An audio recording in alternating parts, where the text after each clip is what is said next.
Mr. Happy Living here, and I'm happy to be broadcasting from WITV 7 in the beautiful Queen City, Charlotte, North Carolina, USA. My friends, come and join me for just a moment and imagine how awesome you'd feel living the unique and distinct life that you were put on this planet to live, doing work you love, with people you love, in places you love, and all the while creating something of real value to others. Well, that's what I call a life of significance. And I can tell you, it makes a very happy life. And so can my friend, Sarah Kaufman. Sarah first joined us over 10 years ago when we interviewed her in print. Today, she returns in person, not to visit who she was, but to reveal who she has become. Because it's been said, no woman ever steps into the same river twice, for it's not the same river, and she's not the same woman. And today, we're taking another step back into our river series. And before we bring her on, I'd like to share a poem that we created to thank her for being our guest star today. We call it When Grace is a Verb. And it goes like this. Some people write to be noticed. Sarah writes to help others see the quiet beauty in a gesture, the soul beneath civility.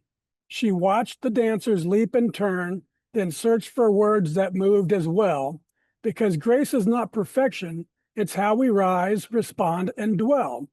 A stranger's kindness, a steady hand, a sentence shaped with care, a life that moves with gentleness in a world that rushes everywhere. And somewhere in the verbs of living, welcoming, listening, forgiving, Sarah discovered something true.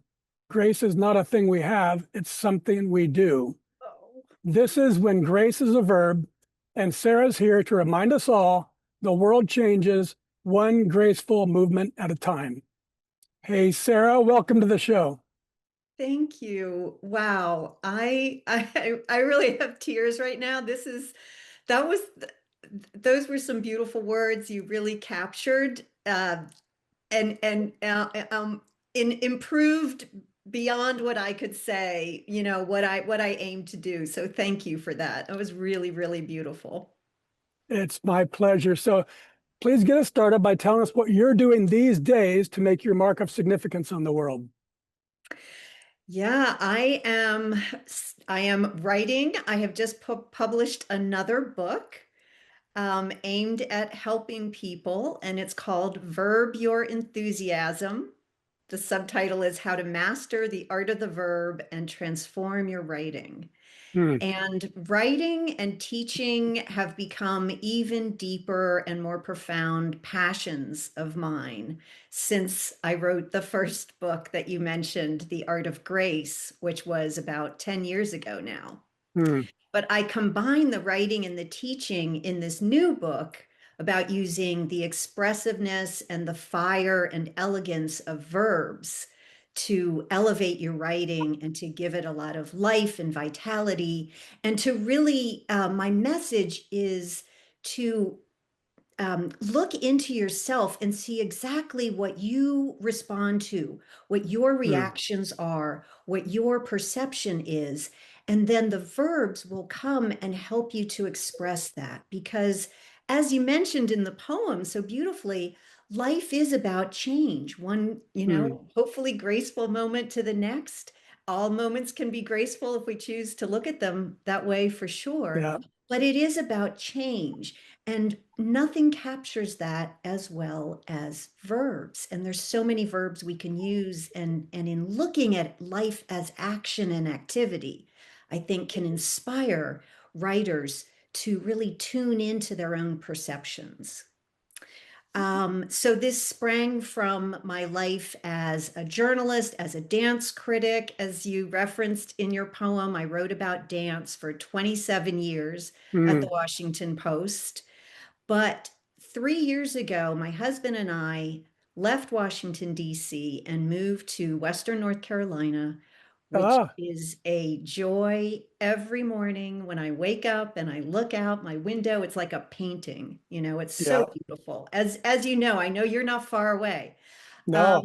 so this has been a joy to live here. But what really is so I mean that's part of I think my enthusiasm for life at this point, but really what's most significant is my shift to writing only what I want to write about. I Ah, don't have a boss. I can look at what is most meaningful and yeah, important to me, what I most want to share with other people, yeah, and be creative, and yeah, explore my own imagination. And yeah, that has been a profound shift. yeah. That's great. And so, when did you realize that you were gonna you're gonna write a book about verbs? Didn't that seem like a little bit of a scary thing to do, and that nobody would pay attention? So, tell us about that subject, and then what surprised you most since you've written and published a book about the book. It was a bit, it was a challenge when I started thinking about this idea. It was definitely a challenge. I came to it because as a writer of dance, I needed to use a lot of verbs. That's how I Hmm. brought the art to the page, and I didn't want it to be like boring verbs, the same verbs over and over, leaped and jumped. I wanted to really capture those flashes of artistry, the poetry that dancers weave in front of us, but that vanishes step by Yeah. step. It's gone. And I had to really train myself to watch it and be aware of it, perceive it, remember it, and then express it, interpret it in a new art form, in Hmm. the art of writing. And really verbs came to my rescue because I could kind of catch a moment by the tail, by Hmm. talking about, dancers billowing across the stage or arcing from one moment to the next, from one partner to the next, cartwheeling. I mean, there were so many fun action words that I could turn to. And I do believe in using a thesaurus, by the way. It is Hmm. not cheating. I often get that question. No, like we should not even for a moment think of that as cheating. Like, do we have the Oh dictionary no. memorized? No. Right. The Right. thesaurus is a wonderful tool, whether it's a bound one or an online one. Just Yeah. like build your vocabulary and have some fun. Yeah. But so so I thought, I want to share this like maybe overlooked artistic tool in writing, which is Hmm. verbs. I started thinking about it, and I'm also a deep word nerd. I started out in journalism as a copy editor, and grammar and editing, and fixing sentences, eliminating clutter. That was all like a big pleasure for me, and reading books about writing, feeds into that. So I thought I would combine those interests Hmm. of like Hmm. words, using words, but then also my experience teaching writing and realizing that often a writing problem is a verb problem, or a Hmm. clear verb can get a writer out of a corner. Hmm. But it also, and this the message of my book, is to turn inside and investigate what you really think, how you are perceiving the world, because Hmm. that will color what what writing comes out, and how you perceive. Is a person stumbling or swanning? Is Yeah. are you just is a person just doing a great job at something, or they may be coloring the gaps in a life. Hmm. They're verb phrases, and when you start thinking about fresh metaphors and fresh ways of expressing something through an action, it really can light up your own imagination. And that's Hmm. that's what I wanted to share with this book. Very good. And before we move on, what about the art of grace? How does that continue to impact your life and the lives of those around you now, more than 10 years later? So, how alive is that book still for you? It is absolutely alive. I'm so proud of that book, and I continue to get wonderful reactions from readers about it. I get invitations to talk about it. It's That book was such a pleasure to write. It was like the book on verbs, a journey of discovery for me, and more about what I learned. from so many people I spoke with, spiritual leaders, um, teachers, servers in restaurants, you know, um, athletes, ordinary people. Everybody has kind of a view of grace and they're all a little bit different.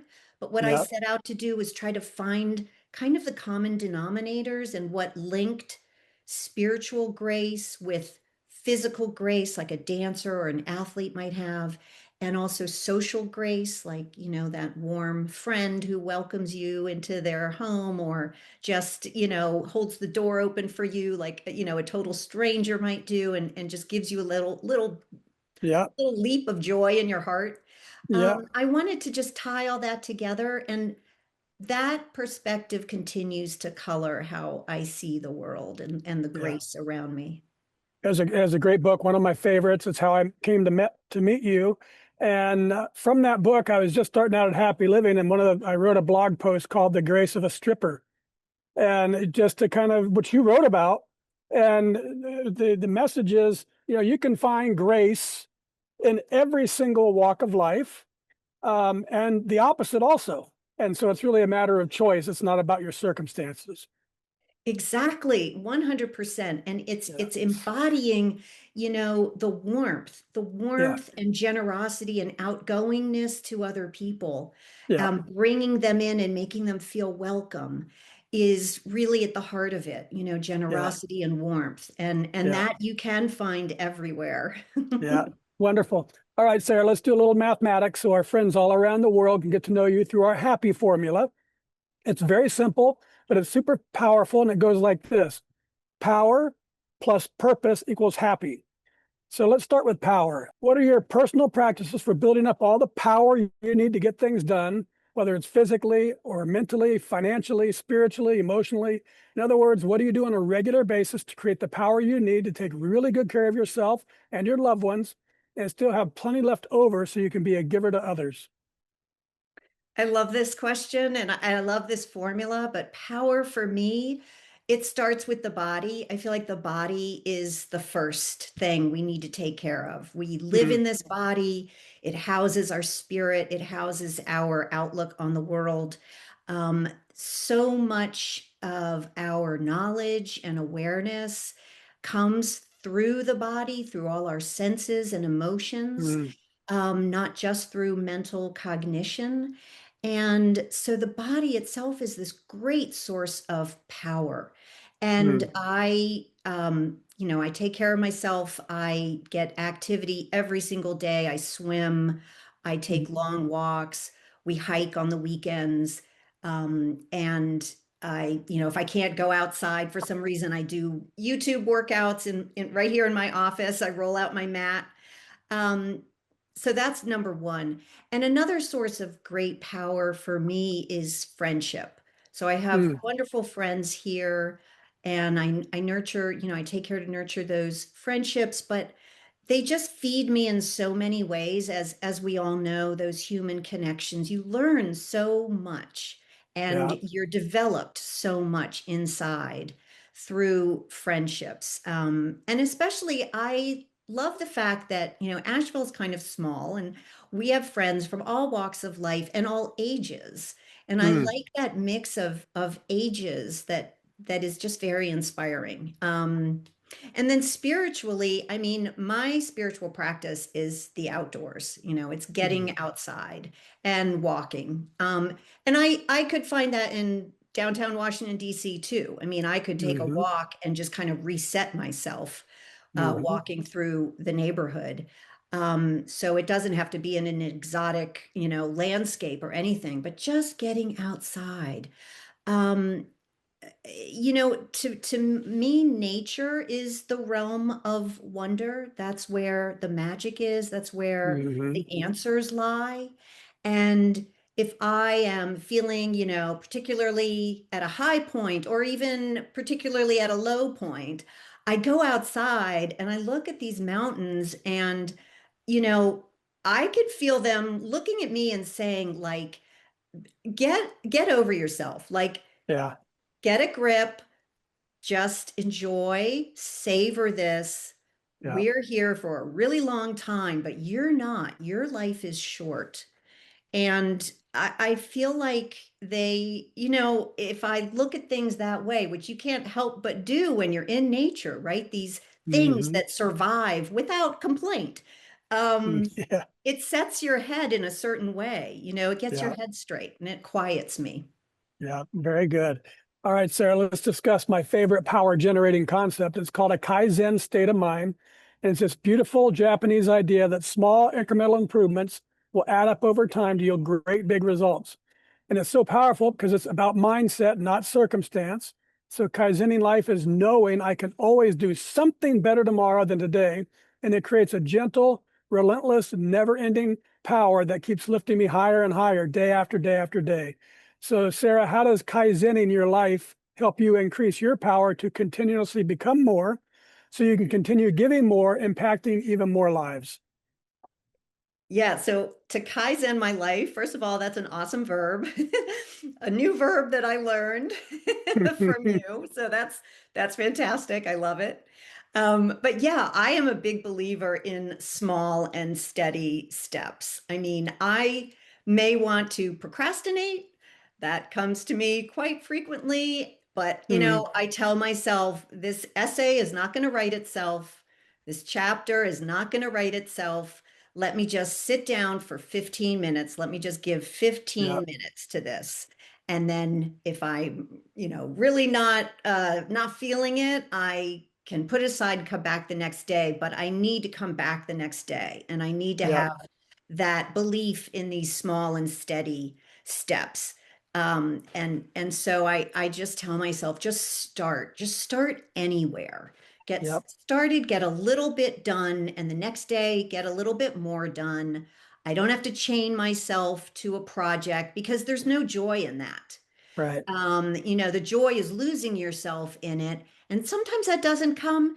And I find the best thing is just make a small step today and come back for yeah, another step. But the other thing that has focused me on this is coming up against my own mortality, mm, because in the whole time, the 2 years that I really spent writing this book, the major chunk of it, I happened to lose three members of my immediate family, as well as mm, our two cats. mm, Um, I was also the caregiver for my father, who is one of those family members I ended up losing. mm, But for a year and a half, he lived with us. We took care of him, and that was really wonderful. But I also had a book to write, and I had to be disciplined. I had to be mhm, disciplined. I had to be patient and flexible for interruptions that came up, for making yep, those small steps regardless. And, the belief in discipline and making small progress, even if I wanted to make great progress, just small yeah, progress was good enough certain days. And I believed in that. yeah. Yeah, I've used a very similar approach and only use exercise as an example. But if I'm not feeling like I want to go exercise, just go have a lousy workout. There you And, go. so just don't put your pressure on. But then when you get there, I'm sure like with you, when you get your first 15 minutes of writing, it often just continues on. So I think it's a really So smart true. idea to say, just go ahead and start it and give yourself a little grace if it's not working for you. Yes, beautifully Yeah, put. That's very true. You just kind of need to release the cork, let it flow, correct. and it may be, yeah, maybe like Yeah, clunked up and gunky at first, but the more like you let it flow, then you go yeah. deeper and deeper, and it may appear, it may surprise you. Yeah. All right, let's move on to purpose, the second part of our happy formula. And I've observed that major life transformations, those great big discoveries of purpose, often come from devastation, addiction, abuse, disease, death, disaster. Some horrible thing strips a life to its core, resulting in a big and often unexpected change. However, in my book, Turning Inspiration into Action, I share the transformational process that I've used to discover the purpose of my life using inspiration. So, how about you, Sarah? Was there a specific moment or event or crisis or inspiration that revealed to you the unique and distinct purpose you were meant to live? Yes, I mean, actually, I can think of two, and one of them was that when I was a child, when I was 7, I had to have surgery. I had to have kind of experimental heart surgery. Must have been terrible Mm, for my parents. You know, I really mm, wasn't caught up in the anxiety of it, but I had a heart defect that needed to be fixed. mm, And so I had long periods of time in the hospital before then, and then for some time after that, I was kept away from physical activities. It probably wouldn't be the way doctors would handle it today, but I spent a lot of those early years of my life on the sidelines. You know, no kickball, no after school sports, no gym class. And that could have kind of baked in a sense of loneliness because I did have to spend some time alone and apart. But what saved me was books. And I mm, just lost myself in books. Then I decided to write, on my own, and I would lose myself in writing. I would race home from school and, I had my little black and white composition notebook and would write stories. So that really stoked in me that I could do something, that I had a real appetite for something, even if it mm, wasn't what, a lot of my friends were into. That could be a thing that I did, and I ended up loving it, just mm, absolutely loving it. So that experience of the hospitals and the tests and procedures and all that really helped turn me into a writer. mm, And the second thing is that I was laid off from my job. So my husband had already found a job down here in North Carolina. We had already been planning to move, but my planned departure when I was going to announce, I'm retiring, was actually interrupted by being laid off in a oh, round of layoffs at the post that continued, and has only recently kind of wrapped up. So all of a sudden, it was all like very dramatic. I mean, I didn't get a cake, I didn't have like applause from my mm, colleagues. It was all like this very different experience of leaving a job I had already planned to leave, but mm. I was in a swirl of emotions. I mean, that's not like a fun thing to go through. No, But ma'am. what it did was it just like energized me. I mean, Mm, I didn't feel down about it. I felt kind of like feisty and energized by it. And mm, that's what pushed me to say, like, oh, that I can now do whatever I want. I can yeah. write this book I started a little bit. I can now start doing this. I can do this other thing. We can move more quickly than we had planned. So it's so true that when life closes one door, another one opens. That was really a big moment where I found freedom. Very good.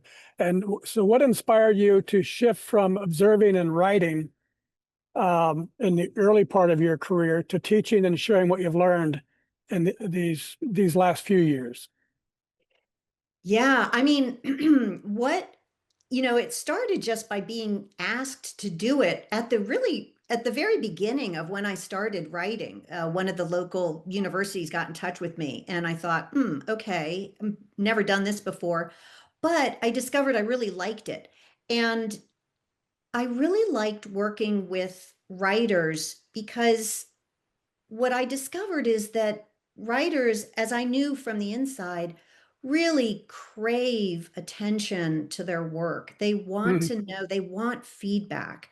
Of course, positive feedback. You don't want to, you never want to be cruel, but really craved feedback. And that was something I loved to do. I love to really work with a writer on mm, their writing and, see what they have inside them and just give them ways and really inspire their own ways to bring mm, that out. So that was just a pleasure for me.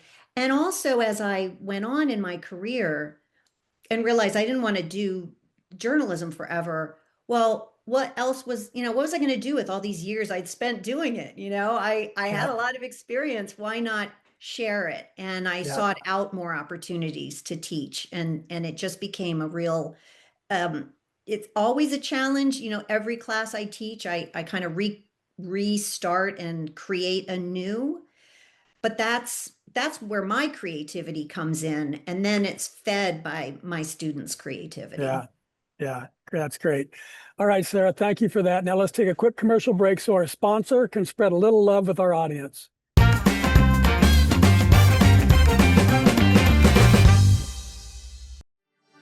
Are you ready to transform your life? At happyliving.com, we've discovered 4 keys to help you live with purpose, joy, and significance. Unlock your truth with the Happy Quiz. Unlock your happy formula with inspiring stories from the Something Significant Show. Unlock your roadmap to happiness with our free ebook, Making Your Mark of Significance. And unlock your inspired life with our life-changing e-course, The Philosophy of You and Your Inspired Life. This is your time to shine. Go to happyliving.com now and click Unlock the Power of You. Unlock your power. Live your best life. happyliving.com.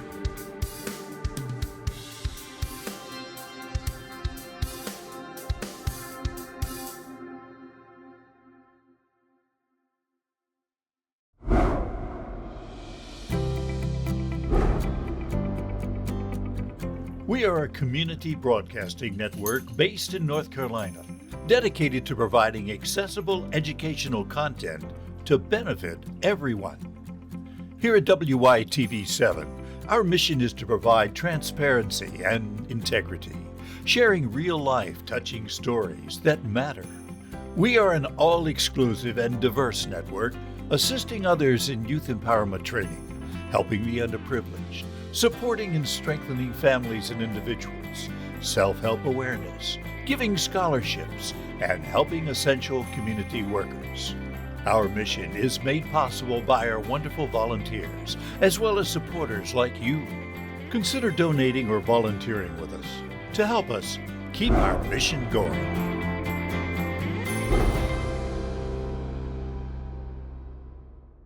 And we're back, and this is the Something Significant Show, and I'm your host, Matt Gersper.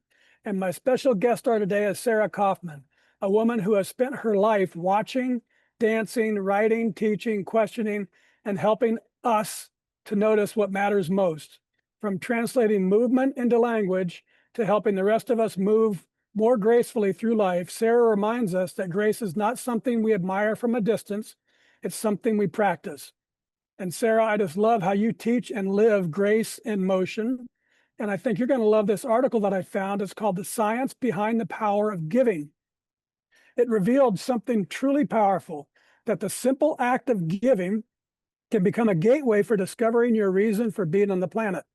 Science confirms that when we give our time, talents, and treasures, it doesn't just help others, but it transforms us too. Mhm. Giving helps us rise above obstacles. It helps us find meaning, and it's even how we discover our purpose. So I updated our formula. Power plus purpose plus giving equals really happy. So how about you, Sarah? Has giving your time, talents, and treasure been a powerful pathway for discovering your purpose and for getting through hardships and for bringing real meaning into your life? Well, I agree with that. And I think that's just an incredible statement of really what we're put here to do, which I believe is to help each other Mm, get through this life, and get the most out of it, and really not solo, but helping one another. And that's what I love about teaching. That's what I love about writing especially in a long form like a book, as I've done, mm, because I can really explore um, topics and research topics that I think are going to interest people that are maybe overlooked, like mm, how verbs can be expressive, how grace can be found everywhere. And it's in reaching out to people, I guess, maybe to go back to my being on the sidelines as a child following surgery and longing. to join in. This is a way that I join in with the human family, with people I don't know, which is really what is so great about humans and our capacity for empathy. We can hear about somebody on the other side of the earth going through something horrible and Yeah. feel our hearts drop on the floor. We Yeah. want to reach out. And so by giving is the way that we do that, giving of ourselves and giving what's inside of us. And it's so important. And everybody has something to give. Everybody has a unique gift to give. Yeah. It's interesting you said that. Everybody has something to give. I had a chance to interview Frank Shankwitz, who is the original, not the original, who has founded Make-A-Wish, the big Make-A-Wish Foundation. Mhm. And he learned that lesson from an entrepreneur when he was a very poor kid with living with a single mom. And this mentor took him in and said that he ought to give he ought to give something to the neighbor who is always fixing his lunches for him to send him to school because they didn't have much money. And Frank, a little 8-year-old boy, says, "What? I don't have anything to give. I'm poor." And this guy Juan Delgado said, "No, Frank, we all have something to give, and you can go over there and you can weed her yard, or you can do this, or you can do that." And it's exactly what you said. There's always we all have something that we can give, and when we do, it's like the story just says, it makes us feel good too. Mhm. It's transforming. It's Yeah. transforming exactly for us and for the people we give to. I mean, we had Hurricane Helene here a couple years ago, as I'm sure you were touched by that too. And what we saw that just sewed us more tightly into this community was all of the The giving. outreach. Yep. Oh, yeah. Everybody Yep. who had a chainsaw was out Yep. there clearing Yep. the roads. Yep. All you heard was chainsaws. Yep. Or if you had Starlink, you were inviting people into your front yard so that they could, use their cell phones Yep. or just anything. I mean, we had people come over, we had a gas stove, and some people only had electric. So when the power was out, we had people come over just with whatever they had in their refrigerators that was going bad, come Yep. and cook it in our stove, and we'll have a big cookout outside. And, it was just this circle of giving, Yep. unending circle of giving that was Yep. beautiful to see. Yeah, that's great. Well, so the science says giving brings meaning to our lives, and the joy we feel when we're creating value for others confirms it. But there's something deeper at work, Sarah.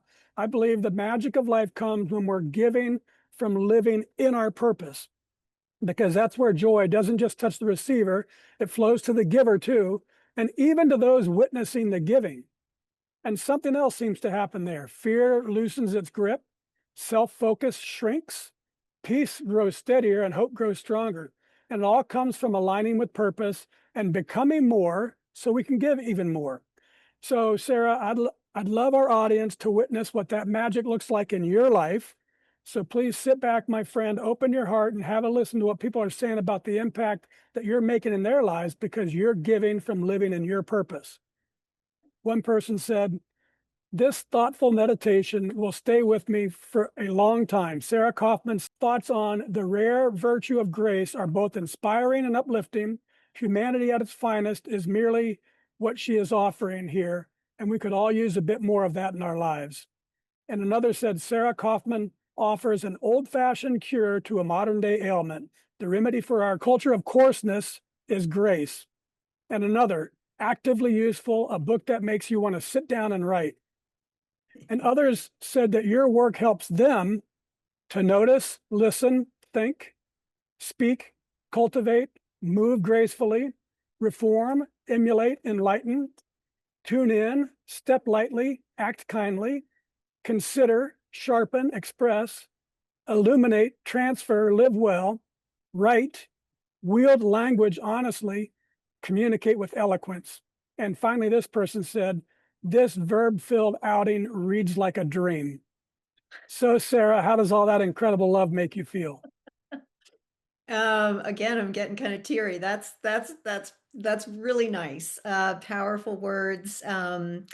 Just fills me with a glow and That's tremendous.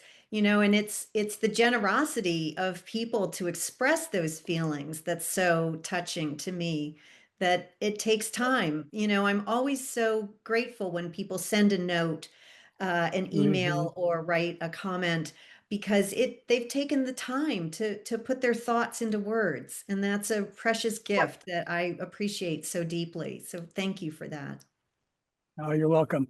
And that's it, folks. See that expression on Sarah's face? That's what this show is all about. We're here, Sarah, me, and all our guest stars, to encourage you, our listeners, to find that same magic in your life, because it's available to you. It's available to everyone. And it comes from this great, big, happy circle. Giving your time, talents, and treasure is a powerful pathway to discovering your purpose. And then giving from living in your purpose brings a deep joy to you, but also to those around you. So it seems that giving leads to purpose, and giving from purpose leads to joy. So Sarah, maybe to capture the entire exponential power of our happy formula, I've got to tweak it just a little bit more to power times purpose times giving equals happy to the third power. And that's really, truly, deeply happy. Does that sound about right to you? Yeah, I love it. I can't think of a better way to put it. Very good. All right, let's wrap things up with the lightning round. We'll get into your realm of words. I love the power of words and how the right quote can help us notice something that we might otherwise overlook, a truth, a kindness, a shift in perspective, or even a deeper understanding of ourselves. And as I prepared for today, a few surfaced because they reflect your journey of observing, exploring, expressing, and helping the rest of us move through life with a little more grace. So I'll read each one to you and ask you to share the first thoughts that come to your mind. No rehearsing, just the truth. Here we go. From Walt Whitman, he said, "To me, every hour of the light and dark is a miracle. Every cubic inch of space is a miracle." Ooh, I love that. I love that. It is a miracle. I mean, every moment that we live, we could look at as a moment of grace, if we pay attention to it, and instead of spinning our thoughts into crazy, unconstrained directions, worries, regrets, worries about the future, regrets of the past, what's to come. If we just stay in the moment, which I think is what he's talking about, and also the space, that's great. The space that we inhabit, the space of Hmm. this room, this environment, this world. Yeah, it's not on my list, but you reminded me of one of my favorite quotes ever is the present moment is where eternity, where our time intersects eternity. Only in the Yeah, present moment. yeah, yep, right here in the present moment.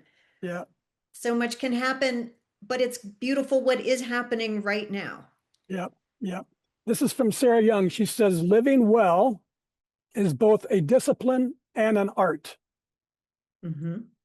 Yeah, I agree. Living well. So the discipline, that's like what we were talking about with the power, whether it's Hmm. physical activity or spiritual practice or, emotional support, but it's Mm, also art, right? There's art in everything, and everybody has an art to what they do. If you're a mm, builder, maybe it's the art. What is the excellence there? Well, maybe it's the way you join wood, the way wood corners come together and just like you yep, sand them, and then ooh, it's so beautiful. If you're a baker, maybe it's the smell and the beautiful crust that rises, in the yep, oven. I mean, there's art in everything. It may not be labeled art by artophiles, but it's there's art in the everyday, and there's art in every moment.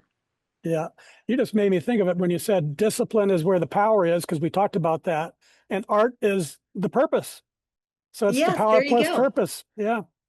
This is from Steve Maraboli, and he said, a kind gesture can reach a wound that only compassion can heal. Oh, wow. That's really strong. I like that, because there are wounds inside us that we don't even realize we're still carrying. Hmm. And a kind gesture, a kind gesture, whether it's actual through actual human contact, or it also makes me think of when I hear music. Someone's Mm, written a song that just touches me inside, mhm. and that's like the imprint of that songwriter and that musical artist coming together to touch me or to touch you. We all have those Yeah, moments where it's whether it's from opera or from pop music or looking at a painting or a postcard or a photo where the artist who framed that in that way is touching you through their work in a yeah, deep place. yeah. Very good. This is from Chef Francis Mallman. Love this guy. He said at some point in life, you have to turn around and say, I have to find my own way, my own language. Yeah. Okay. So, that's beautiful. I mean, that's incredible. Our own language. I love that because we can play with this beautiful English language that we share. Any language has some degree of flexibility, but in Hmm. English we have a lot of flexibility. We can Kaizen things, we can make up verbs from nouns, you know. And language is the vessel through which I bring my thoughts out of my brain into your Yeah, brain, into the brains of our listeners, and likewise, you to me and yeah, everybody to one another through this medium of language. So it's so powerful, but it's also very supple and flexible. We can form it to what's deepest inside ourselves that we want to yeah, share. yeah. Very good. From T.S. Eliot, he said, we shall not cease from exploration, and the end of all the exploring will be to arrive where we started and to know the place for the first time. Oh, nice. Yep. I mean, that's that circular phenomenon, right? You find yourself Yeah, back in a situation or a sort of similar situation, but you've learned a little bit more about yeah, yourself. Like you said, that extract of a poem at the beginning where you talked about not stepping into the same river twice because it's not the right. same river and you're not the same person. Right, right. Yeah, very good. This is our show anchor from Goff. He said, whatever you can do or dream you can do, begin it. Boldness has genius, power, and magic in it. Begin it now. Yeah, make that small step. Take that 15 minutes, take a little bite, get something out, Yeah, and maybe let it flow a little bit longer than you expected, or just come back to it another time, but get started. Yeah, I yeah. like that. Wonderful, Sarah. So these quotes and your responses remind us to notice beauty, practice grace, and keep exploring life with great wonder, compassion, and intention. And now, my friends, if Sarah's story has inspired you, if it lifted your spirit or encouraged you to move through life with more kindness and grace, then I invite you to share that energy with our incredible team at WITV7 who make this show possible. They're a 501c3 charity on a mission to educate, empower, and encourage people in need. Every gift matters, small and large. With your support and their tireless work, lives are being transformed, and our circle of love keeps expanding. So donate today because it'll do good and it'll make you feel good too. Sarah, I love how you help us notice what so often goes unseen, the beauty and movement, the power in language, and the grace hidden in everyday life. And I admire the way you've taken a lifetime of observing, writing, and teaching and turned it into wisdom that helps the rest of us move through life with greater awareness and humanity. And I'm super happy that you've shared your graceful, insightful, and verb-powered spirit on our show today. Will you take a moment to share any parting remarks you'd like to leave with our audience? Well, thank you for that. I mean, again, you put it so well. I'm at a loss for words, but in answer to your question, yeah, think of it this way. The world needs what you have to give, what is inside you. And I want to encourage everyone to please share that, to feel supported in that. I think that we all need encouragement Mm, to share what's in our imaginations, to share the creativity that we may not be used to indulging in. It may feel, a little self-indulgent to take time to really sit with yourself and let yourself daydream and come up with an idea or a fun twist on something. But please share that. Know that the world wants that. The world needs your story because Mm, we all crave a new perspective on something that we've overlooked, something we yeah. think we know. We crave that new perspective because that's fresh and that's life and that's connections. Yeah. And that is what I want to leave people with to think about, that you have art inside of you, and you can sit with that and bring it out in some way, and that alone is going to connect with people and help make the world a warmer place. 100%. Thank you, Sarah. And just one more thing. If you could sit across from the woman that you were 10 years ago, what would you say to her? Keep going. Keep going, sister. It's only going to get better. Very good. Now, my friends, it's because of stories like Sarah's and listeners like you that we've been named one of the top 100 life purpose podcasts worldwide, ranked at number 17. So thank you. I appreciate your support for our mission and for sharing these stories of inspiration and purpose.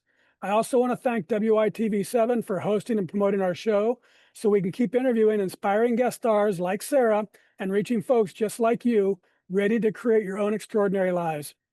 And most especially, thank you to our viewers and listeners.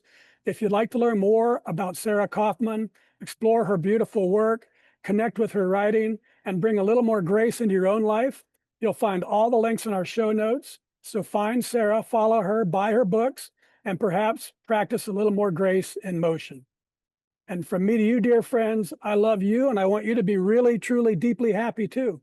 So don't miss this. Go to happyliving.com right now on your phone and start at the top. We've created a place where people begin to believe, where real stories, powerful tools, and a deeper source of purpose all come together to unlock their power. And that's what we want for you. Till next time, I'm Matt Gersper. You are awesome. And this is the Something Significant Show. And we're out.